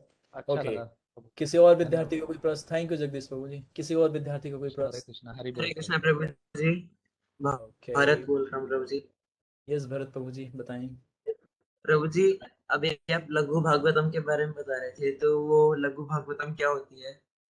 लघु भागवतम जो है, जो भागवत में जो अन्य कथाएं नहीं है, जो डिटेल है, वो जीव गोस्वामी जी ने उसको रचना की है। उसमें भगवान कृष्ण की बहुत सारी लीलाओं का वर्णन है, तो उसको भी आपको अवसर मिलेगा। पहले रामायण हम लोग थोड़ा सीता मैया को वापस ले आए, और लौ कुश जो हमारे को कथा सुना रहे हैं उनके चरणों की कृपा प्राप्त कर लें, फिर उसके बाद वो भी कथा करेंगे आपके लिए। आप 16 माला कर रहे हैं ना भरत प्रभु? प्रभु जी 12 कर रहा हूँ। तो 16 माला पे कब आएंगे आप? भागवत, लघु भागवत, अभी भागवत भी सुनना है, लघु भागवत भी सुनना है, तो उसके उसके उसको मतलब पोस्ट ग्रेजुएशन होने के बाद उसको एंट्री मिलती है। तो भगवान की वो भी गुह्यतम लीलाएं हैं, और भगवान की बड़ी ऐसी यूनिक यूनिक लीलाएं हैं जो सामान्य रूप से हर एक को नहीं पता रहता। तो इसीलिए आपको वहां पे जाने के लिए क्राइटेरिया बनता जाएगा धीरे धीरे। तो अब आप लोगों के पास दे दिया गया कि चलो इस स्कूल में सबको ला दिया गया है बच्चे बूढ़े और सबको रखा गया है। बूढ़े कोई नहीं है यहाँ पे, सारे लोग बालक के रूप में है यहाँ पे। तो वहां पे पहुंचने के लिए आपको पात्रता लानी पड़ेगी, क्योंकि अब हर चीज में थोड़ा सा भगवान भी यही कहते हैं कि अगर मुझे प्राप्त करना चाहते हो तो मेरी सेवा में तो जुड़ो। तो नाम की सेवा में जुड़ना चाहिए, अध्ययन की सेवा में जुड़ना चाहिए, हाँ जी। गुरु के निर्देशन में। तो वो भी सुनाएंगे। हाँ तो जी। उसमें भगवान की लीलाएं हैं, जो कि भगवान कृष्ण की अलग अलग लीलाएं हैं भक्तों के संग, जो भागवत में भी है थोड़ा बहुत, लेकिन उसमें डिटेल में है। इसीलिए उसका नाम थैंक दिया यू प्रभु लघु। जी। ठीक, और कोई हाँ जी प्रश्न है प्रभु भरत? जी। नहीं प्रभु जी, बस यही था। ठीक है, तो 16 माला जल्दी से लाइए। अभी भगवान का वनवास शुरू होने से पहले आप जल्दी से पकड़ लीजिए 16 माला, ताकि भगवान जब जाएं तो पीछे से आप नाम का शक्ति उनको देते जाइए। बंदरों ने प्रभु जी। पाषाण पुल बनाया था, पाषाण का सेतु बनाया था। आप भगवान को 108 मालों का सेतु बना के दीजिए कि भगवान आप नंगे पांव मत चलिए, मैं आपके लिए नाम सेवा कर रहा हूँ, आप नामों के ऊपर चलिए मेरे साथ।